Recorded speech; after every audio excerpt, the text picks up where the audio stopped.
Objective Geology, multiple choice questions with answers. This is the solved question paper of Pondicherry PhD Earth Sciences 2012 question paper. And I hope this solved question paper is useful for various competitive exams like CSR, NET-GATE, GSI and other exams. Welcome to set 4. Coming to the first question.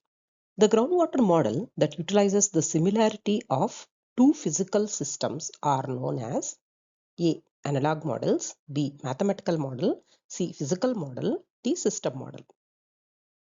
The correct option goes as analog model. A groundwater model that uses the similarities between two physical systems is known as an analog model. These models simulate groundwater flow by leveraging physical analogies such as mimicking the water flow with the flow of electricity.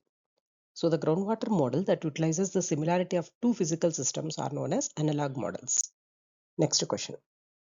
The symbol K used in aquifer parameter estimation denotes A. Hydraulic conductivity, B. Specific yield, C. Specific retention, D. Dynamic viscosity. The correct option is hydraulic conductivity. In the context of aquifer parameter estimation, the symbol K, it typically denotes hydraulic conductivity. Hydraulic conductivity, it measures the ease with which water can flow through an aquifer under a hydraulic gradient. So it is a key parameter in determining the rate of groundwater flow and it is often used in equations to model aquifer behavior. Next question. Which of the following best defines a mineral and a rock? A. A rock has an orderly, repetitive, geometrical internal arrangement of minerals. A mineral is a lithified or consolidated aggregate of rocks. B. A mineral consists of its constituent atoms arranged in a geometrical, repetitive structure. And in a rock, the atoms are randomly bonded without any geometric pattern. C. In a mineral, the constituent atoms are bonded in a regular, repetitive internal structure. A rock is a lithified or consolidated aggregate of different mineral grains. And D. A rock consists of atoms bonded in a regular, geometrical, predictable arrangement, and a mineral is a consolidated aggregate of rock particles. So the correct option goes as a C. In a mineral, the constituent atoms are bonded in a regular, repetitive, and internal structure, and a rock is a lithified or consolidated aggregate of different mineral grains. Next question. Magma generation in subduction zones are mainly facilitated by A.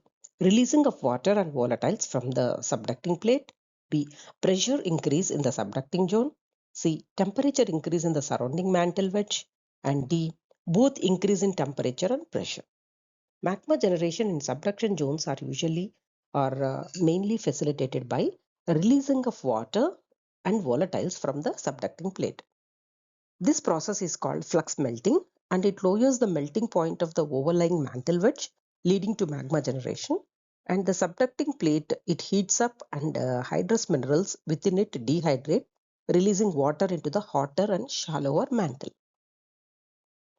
So magma generation in subduction zones are facilitated by release of water and volatiles from the subducting plate. A is the correct option. Next question. Flint, chert and jasper are microcrystalline forms of A. Quartz, that is SiO2, B. Hematite, Fe2O3, and C. Halite, NaCl, and D. Calcite, CaCO3. Very simple question. Flint, chert and jasper are microcrystalline forms of quartz. A is the correct option. Next question. Which of the following is the most common type of chemical sedimentary rock? A. Limestone, B. Chert, C. Phosphate rock, D. Quartz sandstone. The most common type of chemical sedimentary rock is limestone. It is primarily formed from the accumulation of calcium carbonate, which is often derived from marine organisms like shells and corals. Studies on chemical sedimentary rock. So this is the most common type of sedimentary rock is the limestone. Next question. Lateral offset in drainage lines is commonly associated with A. Normal faults, B. Reverse fault, C. Thrust faults, and D. Strike slip faults. So the correct option is D. Strike slip faults. Lateral offset in drainage lines, particularly when referring to river channels or streams, is commonly associated with strike slip faulting. This is because the movement along the strike slip faults, it can cause the displacement of river channels, leading to their lateral offset. So D. Strike slip faults is the correct option. Next question. If sea level drops or the land rises, what is likely to occur? A. Regression, B. Transgression, C. Tidal wave, and D. Decrease in the value of shorefront property. If sea level drops or the land rises, a regression occurs. A regression is a geological process where previously submerged seafloor is exposed, and the opposite of a regression is known as a transgression, wherein the sea levels rise and shorelines move inland, and this is known as a transgression. So if sea level drops or the land rises, regression is likely to occur. A is the correct option. Next question. A turbulent gravity driven flow consisting of water and sediment is known as A. Evaporite, B. Alluvial fan, C. Turbidity current, and D. Calcareous ooze. The correct option is C. Turbidity current. A turbulent gravity driven flow of water and sediment is called as a turbidity current. And these currents are characterized by being driven by gravity, having a turbulent flow state, and having suspended sediment supported by fluid turbulence. Next question. Iron and magnesium ions are similar in size and both have a +2 charge. Therefore, we would expect A. Iron and magnesium to bond easily, B. Iron and magnesium to share electrons, C. Iron and magnesium to be polymorphs, and D. Iron and magnesium to substitute for each other in minerals. So the correct option is D. Iron and magnesium to substitute for each other in minerals. Iron and magnesium ions are similar in size and both have a +2 charge, and they would be expected to substitute each other in the minerals. This is because the similar size and charge it allow them to fit into the same crystal structure without significant disruption. So that's why D, that is iron and magnesium, they can substitute each other for in minerals. Next question. Kyanite to sillimanite transformation is characteristic of A. High pressure temperature metamorphic facies series, B. Medium pressure temperature metamorphic facies series, C. Low pressure temperature metamorphic facies series, and D. High temperature low pressure metamorphic facies series.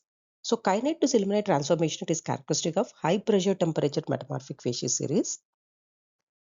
And this high pressure temperature metamorphic facies series, the transformation itself can occur at a range of pressures and temperature, but it's typically associated with intermediate to high pressure and moderate to high temperature conditions.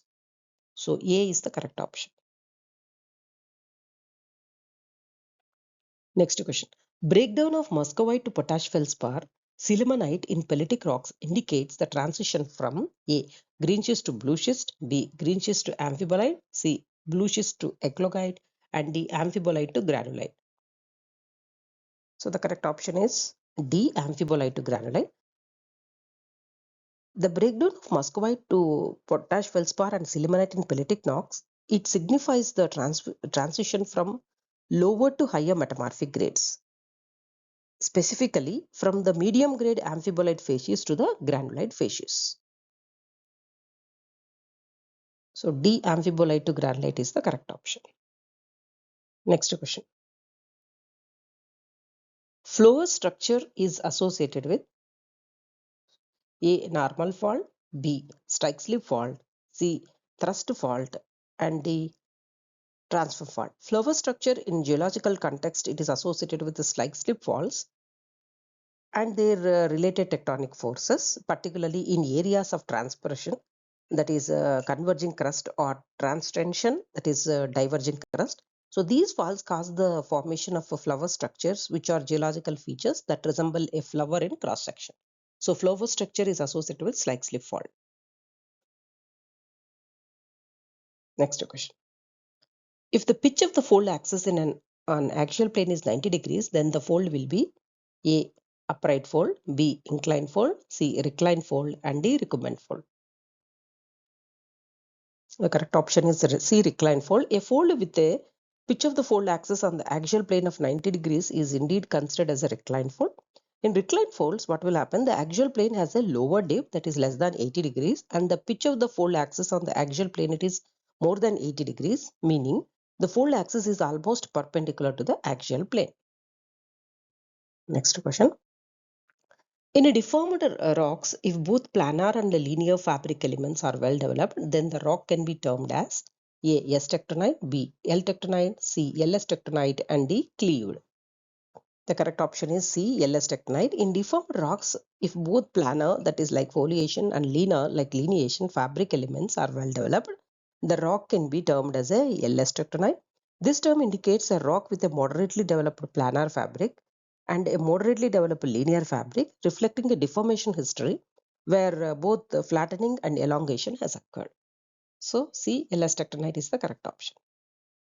Next question. Snowball garnet is characteristic feature of A. Syntectonic, B. Post-tectonic, C. Pre-tectonic, and D. Non-tectonic deformation and recrystallization process. So the correct option goes as snowball garnet. It is characteristic feature of syntectonic. Snowball garnets are also known as sigmoidal garnets, and these are garnet crystals with curved trails of inclusions, and the curvature it is indicative of syntectonic growth, where the garnet crystal rotates during its growth. So A, syntectonic is the correct option. These are some of the suggested books for the competitive exams, especially in the field of geology. You can take a screenshot of this slide.